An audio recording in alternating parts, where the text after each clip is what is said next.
I did not feel good about it. In fact, I felt like I'm not a very good person. And I also tried a lot of substance. I was drinking, although I'm not a very good drinker. And I was also smoking, I was vaping, I was trying out a lot of things to soothe that hollow in my heart. But it just never filled.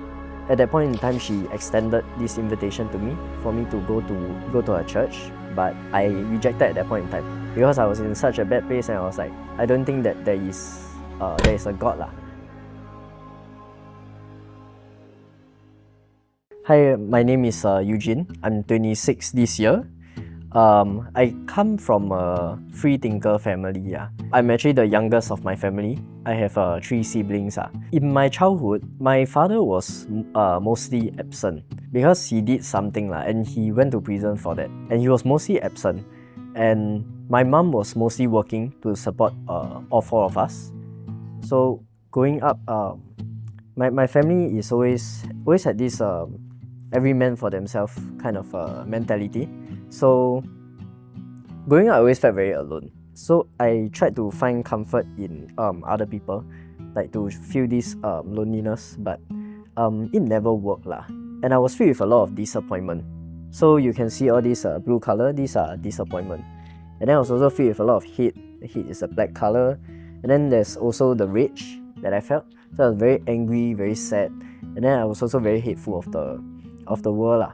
Because of how I always felt alone. Growing up, I tend to find comfort in other places. I remember there was a time where I adopted a persona where I just wasn't myself. But I was trying to find comfort in other people. I did not feel good about it. In fact, I felt like I'm not a very good person. And I also tried a lot of substance. I was drinking, although I'm not a very good drinker. And I was also smoking, I was vaping, I was trying out a lot of things to soothe that hollow in my heart. But it just never filled. I had 3 previous relationships. I would say all of them disappointed me a lot. So my first relationship, I actually kena what they call the NS package. She not only cheated on me, she basically sold herself out to her friend, which I was very disappointed and then I was even willing to forgive her. And this happened on the day before my first field camp, my first army field camp. So you can imagine how daunting it is. Yeah, this was just the day before. She posted something on her Instagram story holding a bunch of cash. So I was like, how come got so much cash on? Then I count, and then I think it amounted to $340. Then I actually questioned her, how come you got so much money? Then she just lied to me. And said oh, this is from a part-time job. Then I was like, oh, is it? How much are you earning? How much do you is in this picture? And she told me that oh, it's only 120. And so I told her I counted each and every one of those notes and it added up to $340. So tell me really what are you doing? And then she came clean. She said that if I don't like her the way that she is, then I should just break up with her. So I don't know what to do at this point in time. It's I'm dealing with so much pressure. And then I just say okay lor, can. We break up. Then the next day I was in the forest already. Kena tekan by army lah. Yeah. This one actually cut me very deep lah. And so I think because of this is also how I developed a persona after army. So because I felt very betrayed by human, by men. And so I wanted to take revenge. I wanted to take revenge. So when I came out of the army, the first thing I did was try and find a girlfriend. But at that point in time, I wasn't doing it out of love. I was doing it out of lust.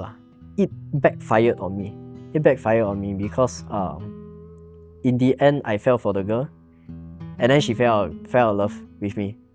Yeah. So that cut me deep also.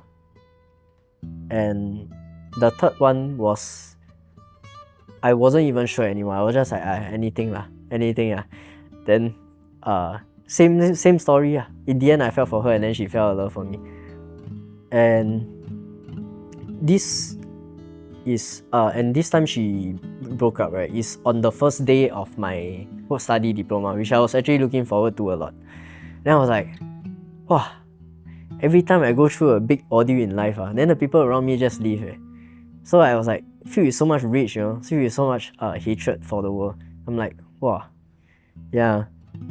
And then I was also like, I was in such a dark place. I cannot see God anymore. Because I was in a bitter place, I had this very small fight with my lecturer, which is quite funny. It's over a simple index number submission. And because I was in such a bad place, I actually like lashed out at her. I lashed out at her and I was expecting to get a lecture lah, but I didn't.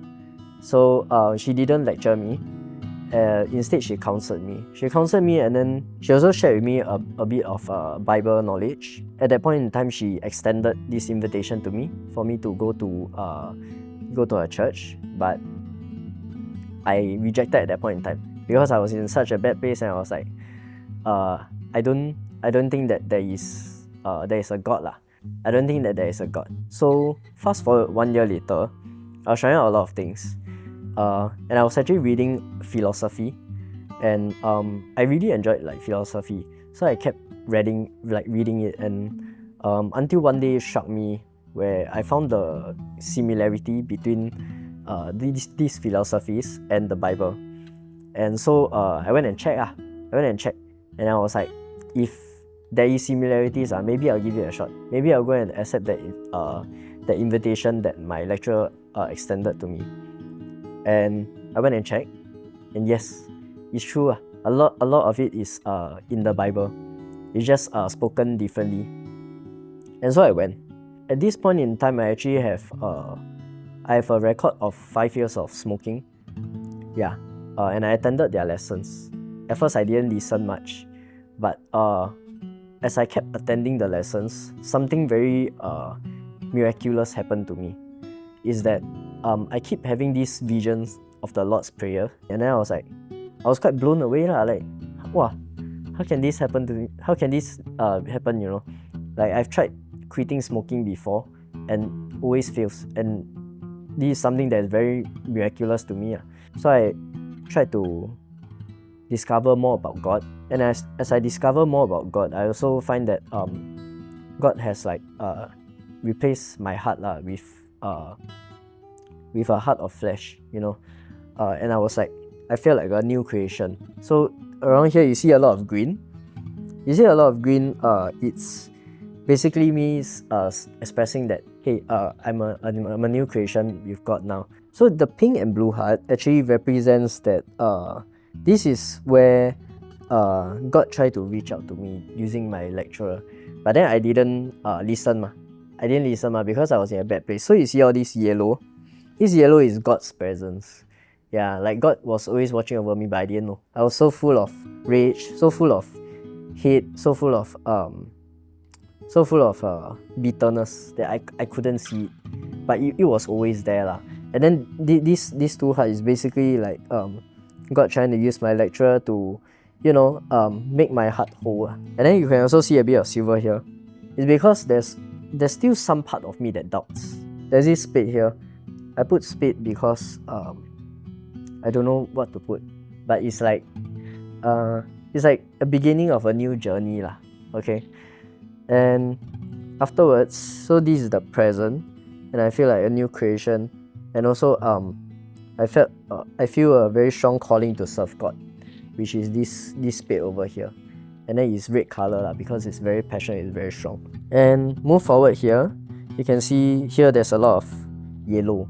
So this yellow actually represents the faith that I want to have in the future. I hope that I'll continue to have a lot of faith. And this pink over here is I hope that God will continue to shower me up with a lot of love, and I'll also be able to feel God's love. And here, this green is to never forget that I'm a new creation. I'm a son of God. These shapes over here are the things that I hope I'll have lah. And it's inside the cross because I want myself to remember that all these things I have is from God, not by myself. So, and then there's a cat, there's this cube over here. I just randomly draw a cube lah because it's supposed to be a cafe. Yeah, it's supposed to be a cafe, and then the cat is supposed to be inside. Yeah, and then this person over here, hopefully my future partner, my future life partner. That's what I hope to have. Yeah, and that's how this whole drawing is like. Yeah. So if you're watching this video right now, and you feel like you're alone you're alone like how I was, and you feel like no one actually cares about you, that you're just like a speck of dust in the galaxy, just know that God loves you. God loves you, and He will come for you also. Just like how He says that He will leave the 99 for one, He will definitely come for you. And just have faith in Him. And I also pray that you, if you feel the same way that I do, I pray that you'll be able to take that step to come and know God, and to feel and sense and taste like what God can do for you, just like He did for me.